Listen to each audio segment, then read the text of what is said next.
Channel of Vadodara. Vadodara શહેરની વિશ્વવિખ્યાત Maharaja Sayajirao university ખાતે 72મો પદવીદાન સમારોહ યોજાયો હતો। વડોદરા મહારાજા સયાજીરાવ વિશ્વવિદ્યાલયનો 72મો પદવીદાન સમારોહમાં રાજ્યના મુખ્યમંત્રી ભૂપેન્દ્ર પટેલ, શિક્ષણ મંત્રી ઋષિકેશ પટેલ, યુનિવર્સિટીના chancellor Rajmata Shubhangini Devi Gaekwad, VC doctor Vijaykumar Shrivastava, registrar doctor KM Chudasama સહિતના મહાનુભાવો ઉપસ્થિત રહીને વિદ્યાર્થીઓને ગોલ્ડ મેડલ એનાયત કરવામાં આવ્યો હતો। સૌથી વધારે વિદ્યાર્થીનીઓએ ગોલ્ડ મેડલ મેળવ્યા હતા। યુનિવર્સિટીના 72મા પદવીદાન સમારોહમાં હાજર રહેલ ગોલ્ડ મેડાલિસ્ટ વિદ્યાર્થીઓને મહાનુભાવોના હસ્તે ગોલ્ડ મેડલ એનાયત કરવામાં આવ્યો હતો। ગોલ્ડ મેડલ મેળવનાર વિદ્યાર્થીઓને મહાનુભાવો દ્વારા શુભેચ્છા પાઠવવામાં આવી હતી।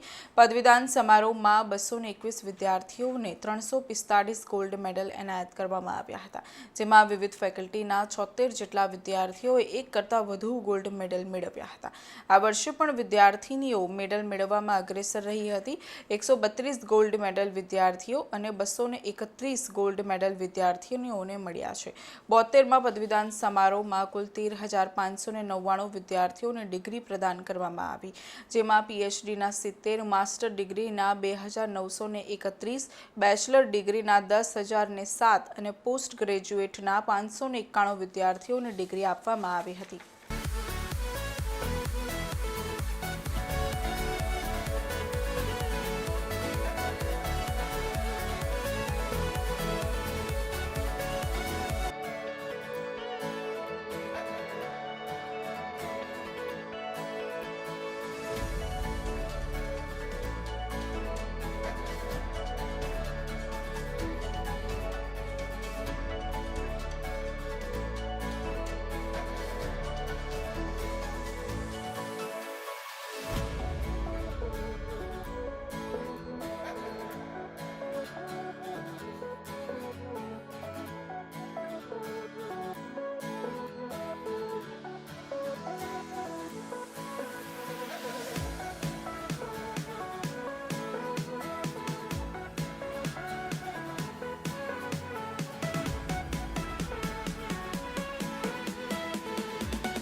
हाँ जी, मारू नाम रूपा पटनी है। हूँ बरोडा संस्कृत महाविद्यालय में आचार्य में सबसे हाईएस्ट 3 गोल्ड मेडल्स प्राप्त करी और बरोडा संस्कृत महाविद्यालय गर्व प्रदान कर्યું છે।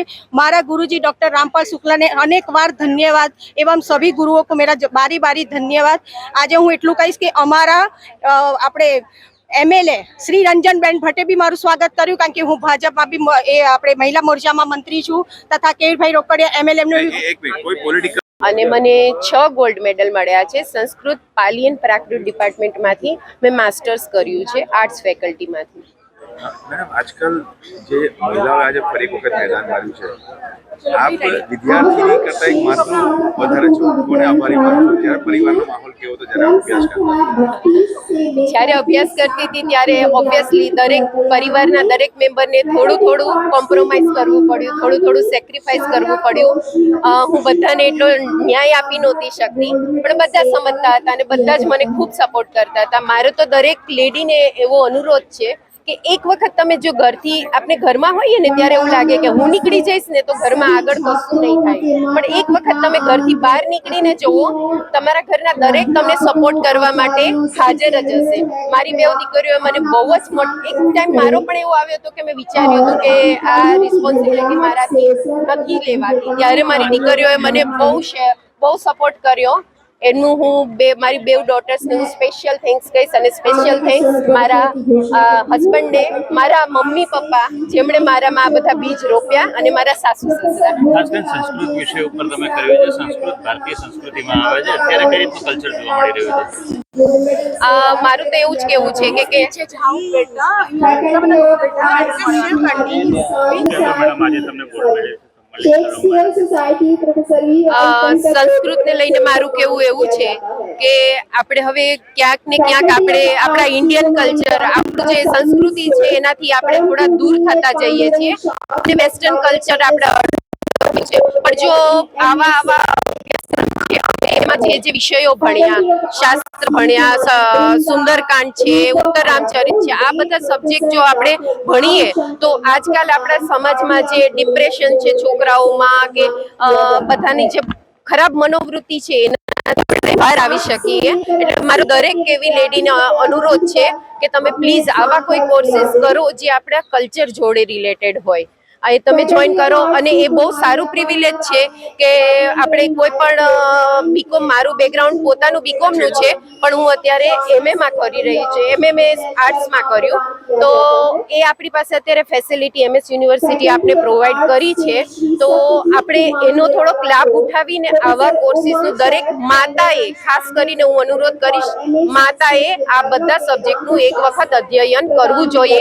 અને દરેક લેડીઝને ટાઈમ મળે છે અને ઘરમાંથી સપોર્ટ મળે જ છે, ખાલી આપણે આપણા મનમાંથી એવું કાઢી નાખવાનું છે કે મને ટાઈમ નથી મળતો. Thank you.